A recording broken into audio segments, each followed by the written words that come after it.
Hello, my name is Sean. I'm one of the Careers Advisors at Skills Development Scotland. We are Scotland's skills agency and career service. I'm going to be delivering our webinar today, First Impressions Count, where we'll focus on how to succeed at interviews. And the information covered in today's webinar is based on Section 6 of the Positive Steps to Your Future Handbook, which can be accessed via our website. So on the slide here, we've put some points that we are going to cover during the session. So we'll look at how to prepare for an interview. We'll look at different types and styles of interviews that you might come across. We'll look at answering different interview questions, so what to include in your answers, how to structure those, and at the end we'll look as well about what you can do after the interview. So firstly, when we think about preparing for the interview, it's important to find out as much as you can about the company and the job that you're being interviewed for. And you can do this via various means. We've included some of those on the slide here. So firstly, you can check the employer's own website. Often there would be a section there, a careers or a job section. It might be titled Work With Us or something like that. You can also find and follow the company on social media, and so you can keep up to date with any updates that they're posting there. You can look up other websites as well. So for example, our website, our careers website, My World of Work, we have job profiles there, which give you an idea about what a particular job involves. So it gives you more information about the duties that are going to be involved in that kind of role, as well as the skills required. So it's an important bit of research there. You can also read the news, or for example, read business sections in newspapers, if that's relevant to the organisation that you're applying for. And the last point we've said there is to carry out an informational interview. And what we mean by that is, if possible, it can be useful to speak to anyone you know who already works there or who works in that industry. And the aim would be to then to find out more about the role, or about the sector, or about the organisation. So as well as knowing about the company, being able to describe your own skills and achievements is also essential for interview success. Employers will want to know that you can match the requirements of the job as closely as possible. So just to go through the points that we've included on the slide here. So firstly, you'd want to check the job description. This will indicate what the job involves, what skills they're looking for, or what experience they require. So just make sure that you're aware of that. Read over your CV or application form as well. So at this point, we're saying that you've applied and you've been offered an interview for a position. So just be aware of what you put in your CV and your application form and be prepared to speak about that. For example, your skills or experiences that the employer might want to ask you about. So it's just being aware of what they're looking for and what you can offer. And hopefully these should match quite closely. And the last 2 points in the slide there are reference to tools available on our website, My World of Work. Now, the Skills Discovery tool will allow you to enter up to 5 previous job roles that you've had, and then it will give you a profile of transferable skills that you're likely to have gained from those jobs. The My Strengths tool will ask you questions about yourself, what you enjoy doing, what you're good at doing, and then it will give you a strengths profile of strengths that you use often and strengths that you use less often. And the aim of these is just to help to generate some ideas about skills and strengths that you have, and also how you can articulate these. So the first slides have really been about preparation and research that you can do beforehand. But many people find the prospect of an interview daunting. And one of the ways that you can prepare for anything, but including interviews, is to use positive affirmations. Now, positive affirmations are specific statements that you repeat to yourself to help you to focus and to banish negative thoughts in the process. So positive affirmations are spoken in the present tense. For example, I am successful, not I will be successful, because that suggests that you're not currently successful. And repetition is really valuable for learning, and the more you repeat your positive affirmations, the more effective they will be. So here are 3 positive affirmations that you can use to help you to succeed at interview, and we'll just go through each of them. So, I am perfect for this position. I am the ideal candidate. I enjoy job interviews. I am calm and confident. I impress interviewers. I am head and shoulders above the rest. And what you want to do with positive affirmations is to get into the habit of repeating your positive affirmation or affirmations every day.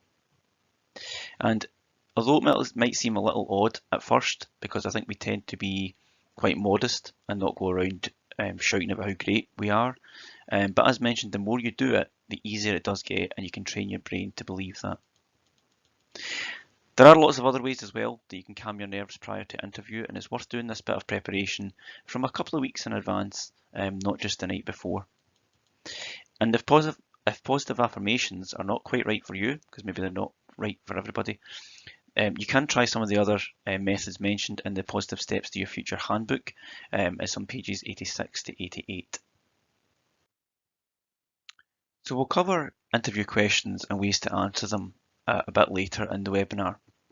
But it's worth pointing out at this stage that while it's crucial to anticipate potential questions and format possible answers, it's also worthwhile practicing saying your answers out loud.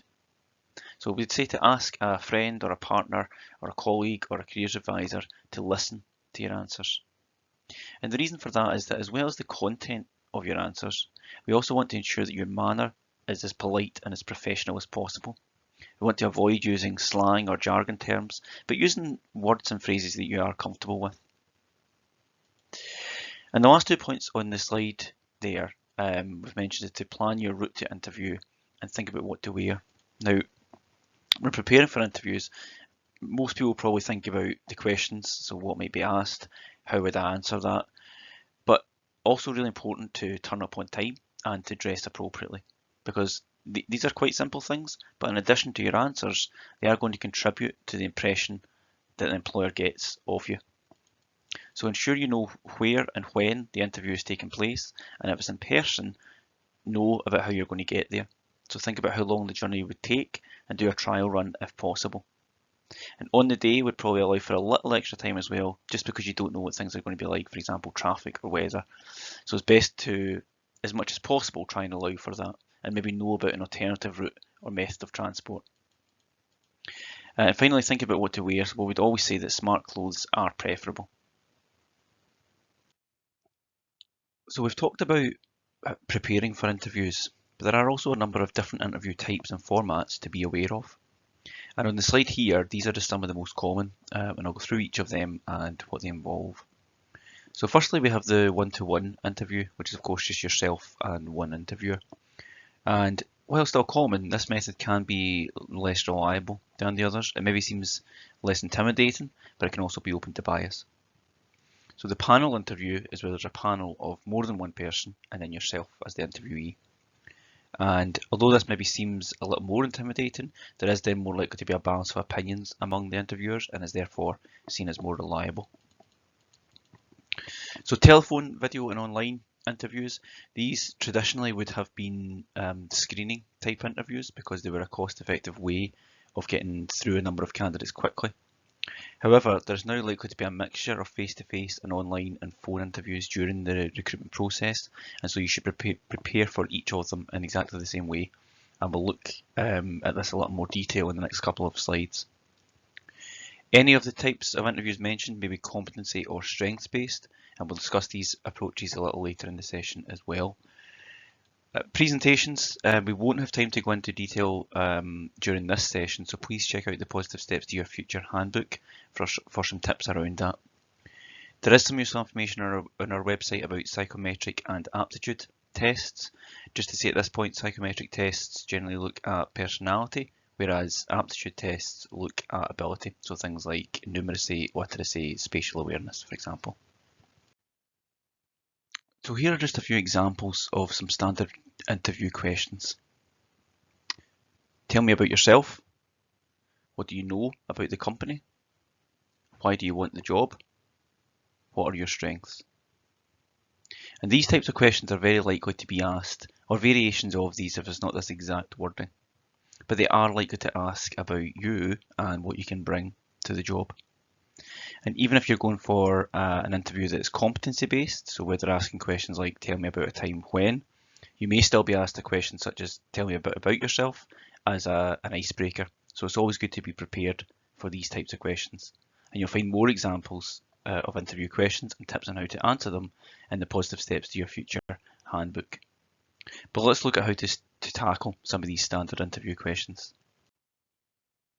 So anticipating potential questions, understanding what the question is about, and preparing relevant responses is fundamental to a successful performance at interview.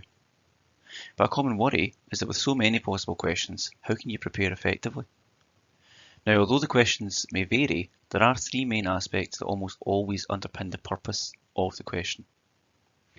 And that's what we've put on the slide here. So these are not three questions that you necessarily are going to be asked, but you'll probably find that most questions you are asked will fit into one or more of these key themes.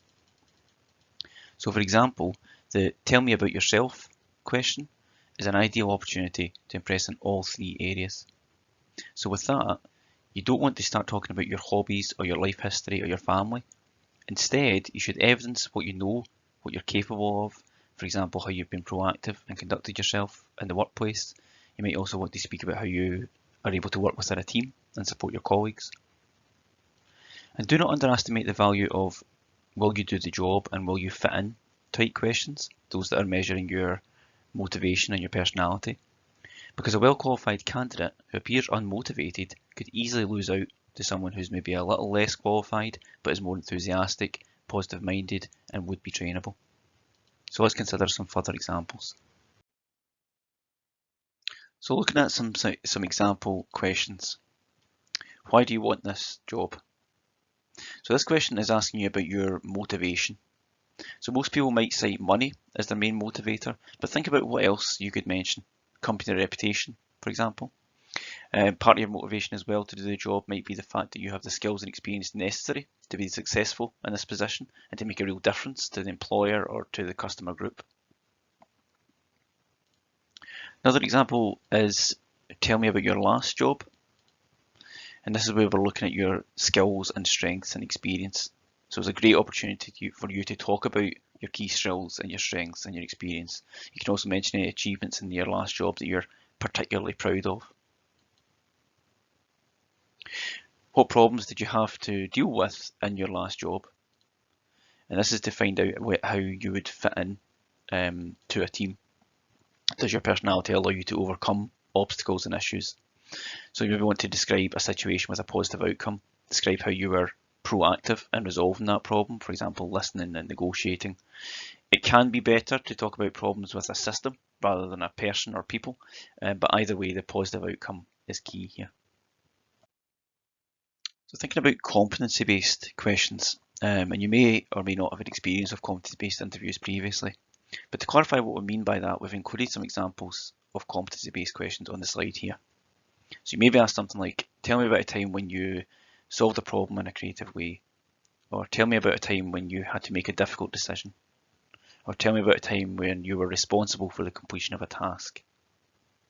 And what they're looking for with these questions is a specific example from your previous experience. So tell me about a time when you faced a challenge in the workplace. They're looking for something that actually happened. They're not looking for you to talk about that generally, or this is what I would generally do in those situations. And so we want to structure it in a particular way, and that's what we'll come on to on the next slide. So the employer should let you know that you're going to be attending a competency-based interview and the competencies that you're going to be asked about. We would say to try and have 2 or 3 star answers for each competency. Just in case the question ends up being slightly different to what you expect, it just gives you that bit of flexibility. As I said as well, base your answers on real work situations that you had personal responsibility for. So we want to use I statements to describe what you achieved, not just what the team achieved. And just to go through the acronym and what we actually mean by it. So STAR, S-T-A-R. S stands for situation. So that's where we provide some background information. So we set the scene, we give some background to what was happening, and in other words, what was the context. We then, T is for task, we then describe what needed to be achieved, so describe what needed to be done. A is then for action, so you outline what you did. In other words, what actions did you take to resolve the issue. And then R is where we summarise what happened. So we want to try and quantify the outcome by summarising the impact your actions had, for example, on colleagues or customers or the business as a whole. Now, as with general interview questions, it's essential to prepare examples which provide relevant evidence of your achievements. And note, at first this might seem quite complex and probably does take a bit of practice. So in the next slide we do have an example to help us to illustrate this point. So here we have an example of a star answer along with the example question, and I'll just go through it just now. So the question was, tell me about a time when you delivered excellent customer service. And the answer, so I received an email from a customer complaining that they had waited more than 2 weeks for a reply from our sales team to a question about a product they had ordered. I needed to find out what had gone wrong with the normal process and get the answer to the customer's original question. So I apologised to the customer, I asked for full details of the query and let the customer know I would contact the sales team immediately to get an answer to their question. I asked the sales team to check their customer records and discovered they had a wrong telephone number on file. I contacted the customer within 24 hours of receiving the email to give them an answer to their question and request an up-to-date telephone number to add to the customer record. I also offered a 10% discount on their next order. The result was that the customer was satisfied with the response and continued to order from us. They also posted on Twitter about the speed and efficiency of the customer service they received. So hopefully that does help to illustrate what we mean by a star answer. You can see that the person here uses I statements to talk about what they did, and at the end they quantify the result. So it's not just saying that the customer was satisfied, but they also provide some evidence of that. Now, as mentioned, creating star answers does take time and some practice. However, if it is something you would like some help with, our advisors at STS are happy to support. For example, if you wanted someone to have a look over any answers that you prepared prior to interview. It's also worth being aware of the star plus R model. And this is where we add an extra R, which stands for reflect. So think back on the actions that you took and the results achieved, and ask yourself the questions that are on the slide here. So what did you do well? What would you have done differently? What could you have done better? And what did you learn? And it's just about being prepared to answer those types of questions. You might not need to refer to that in your answer, but it's worth being prepared to do so if you are asked by the interviewer, because it demonstrates that you're willing to consider new and different ways of doing things to achieve the desired result. It also shows you have a growth mentality and that you're eager to improve yourself. As well as that, some interviewers will ask you about a situation where you were unsuccessful. So it's a really great opportunity to demonstrate how well you learn the lessons of failure, but also to demonstrate qualities such as resilience, determination, strength of character, flexibility, etc. So overall, what we're saying is prepare your star answers and then be prepared to reflect on them. So what worked well, what didn't work, what would you do differently? And we definitely recommend the star and star plus R model for competency-based and behavioural interviews. Next though, we want to speak about strengths-based interviews. So a strengths-based interview focuses on what you enjoy doing rather than what you can do, as in a competency-based interview that we've just been discussing. But don't be fooled by that, because while you're talking about what you like and dislike, the employer is learning about what you're good and potentially not so good at. And the theory is that by identifying your strengths and matching them to the role, you'll be happier in your work, you'll perform better, learn quicker, and stay with the company for longer. And strengths interviews are more personal and allow recruiters to gain a genuine insight into the personalities of the candidates and see whether they'd be a good fit for the company. But they also allow you, as the interviewee, to be selected on the basis of your natural abilities. So here are some examples on the slide of some strengths-based questions. So, what energizes you? What would your perfect day look like? What do you do in your spare time? Give an example of a successful day at work. Now, in strengths-based interviews, there's no right or wrong answer and no single format to answer the question, as there was in the competency-based interviews.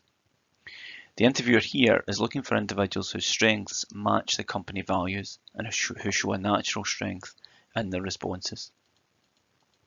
I mentioned the strengths tool earlier from our website My World of Work, and having a personalised strengths report like that can be helpful when you're going through the application process for any job and an interview. So although you should aim to prepare as much as possible for likely questions, there may be some occasions which require you to think on your feet. So for example, if a question comes up that you just weren't expecting, and it catches you off guard a little bit. The PrEP framework, PREP, is a really helpful way to structure your answers at short notice if that does happen to you. So you can see on the slide here, it stands for point, reason, example, point. So you want to state your main point, one is enough. You want to state your reason for that, so with data and statistics, for example. You then want to provide an example which backs up that, and then you want to reiterate your main point. So to illustrate what we're saying here with an example, say you haven't planned for a particular question, such as, why should we give you the job? Your PrEP answer might be, well, I believe I'm an excellent candidate for the position. So that's your point. I meet all of the essential and desirable criteria for the job. That's your reason. I've demonstrated throughout this interview my strengths in leadership and attention to detail, which I know are key requirements for the role. That's your example.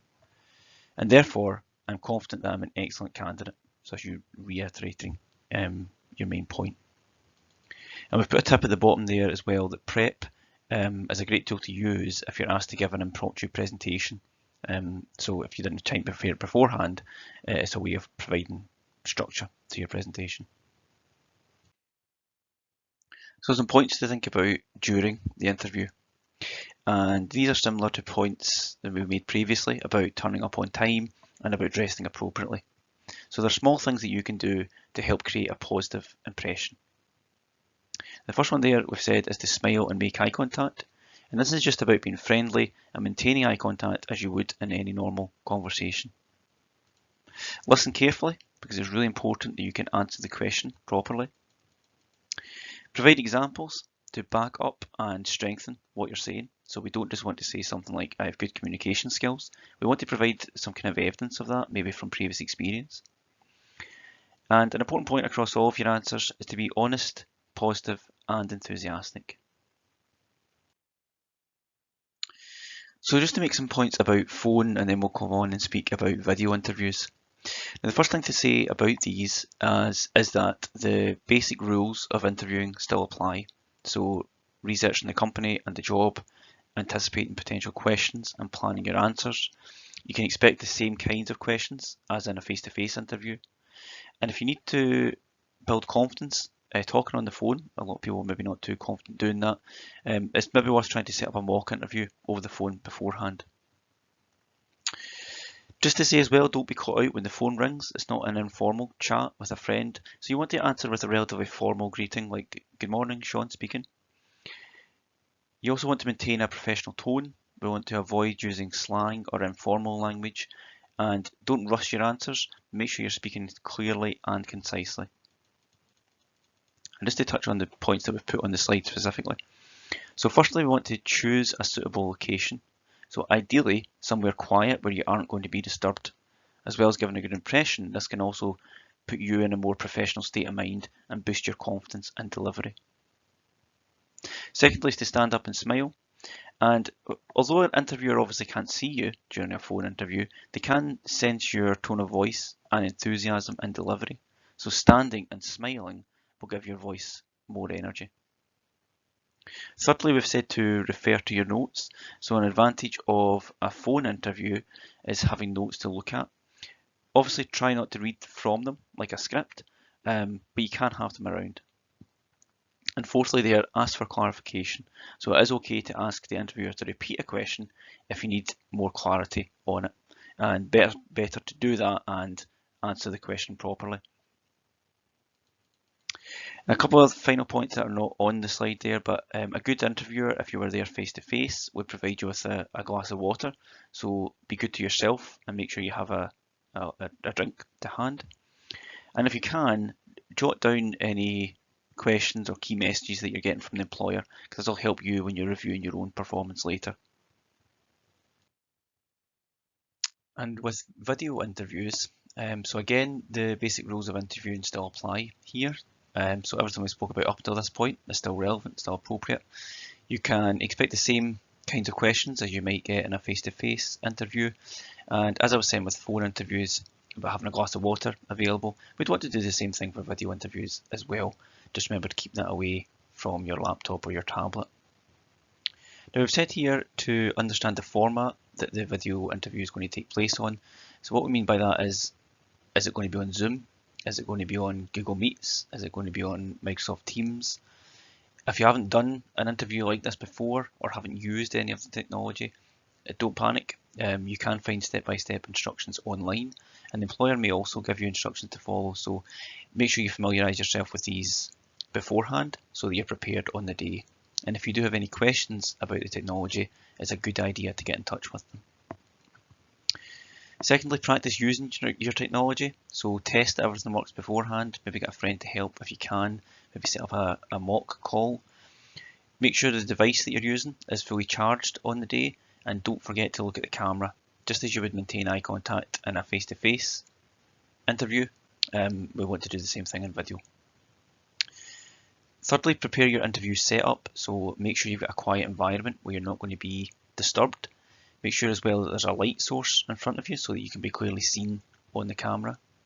And finally there, we said to dress for success, so dress professionally, just as you would do again in a face-to-face interview. And at the end of the interview, it's likely there'll be a chance for you to ask your own questions. And asking good questions can help you to stand out from the crowd. It shows your interest and illustrates that you're the right fit for the job. So we would suggest having 3 questions ready to ask the interviewer. What we want to do with the questions is to help you to learn more about the role, help you to find out more about the employer, but also to show off your own knowledge and expertise. It's a good idea to ask about the duties or the training or the career development opportunities, rather than things like pay or holidays or perks. There will be time to ask about those things, but it's not at this stage of the recruitment process. So you might want to ask something like, why did this position become available? What are the key tasks to be achieved in this role over the next 6 months? You could also put it back to the interviewer and ask them, what do you like most about your job? You could also ask, how do you see this department developing over the longer term? And you can also use this as an opportunity to tell the interviewer anything about yourself that you've not raised during the interview, but which you feel is important to your application. And I've put a tip at the bottom there, don't feel you need to wait till the end to ask a question. If the chance to ask a question seems to arise naturally in the course of the interview, then it's okay to take that. Remember that a traditional interview is a conversation. It's a structured conversation with a purpose, but it's still a conversation. The interview is a two-way process. You are choosing the organisation as much as they are choosing you, so it can be okay to ask any questions as you go along. So you've got through the interview, what happens next? So we've said there to note down the questions and your answers. So if possible, reflect on the interview and make notes as soon as you can after, when the information is still fresh in your mind. You can then refer to those notes to review your own performance, check how you can improve answers, but also to brief your references about any key points of interest to the interviewer. You could also write a thank you email, so to stand out from other applicants by showing that you're polite, courteous, and have good written skills. You would thank the employer for their time and highlight your key attributes. An email will then help you to be remembered by the employer when they come to making a decision about the candidate. So if you were going to do this, we would want to send it as soon as possible after the interview, ideally within 24 hours. And even if you're unsuccessful this time, it will show you in a good light should you apply to the same employer in the future. Now, thirdly there, ask for feedback. Now, not all employers will be prepared to give you feedback, or they may have a company policy that they don't. However, there is nothing to lose by asking, and any information that you do gain can be used to improve your future performance. If you're unsuccessful, remember that you did well to get to an interview, so you must have made a strong application. It is easy to be demotivated by rejection, but the key to success is to keep on going. Learn from any mistakes that you made, either from feedback from the interviewer or through discussion with a friend or careers advisor. And remember, you can speak to ourselves here at Skills Development Scotland if you wanted to discuss that. If you're successful, then well done, great. You then have a choice on whether you want to take up the position or not. So that brings us towards the end of our session today. We've talked about how to prepare for an interview. So for example, how to find out about the employer as much as you can and about the job you've applied for. We talked about different types and styles of interview and how they differ. We talked about answering interview questions, how to structure your answers, the kind of things to include. And we also spoke a bit about what you can do after the interview. Just before we finish, please remember that if you do want to discuss any aspect of your career planning, including job interviews, or if you're feeling unsure about your next steps, then you can call our Skills Development Scotland helpline on 0800 917 8000, and one of our fully qualified and experienced careers advisors will be able to support you. You can also scan the QR code that's on the slide here if you would like to request a callback. If you prefer, you can also meet a careers advisor face-to-face at one of our Skills Development Scotland careers centres. You can see the link on the slide there, so it's myworldofwork.co.uk/centres. You also find lots more useful information on our website to help you to consider your options and move on successfully. And finally, if you have enjoyed the webinar, please do watch the others in the series, the Positive Steps to Your Future series, which is available on the My World of Work YouTube channel. Just to say for now, thank you for listening today. Hope you found it useful, and goodbye for now.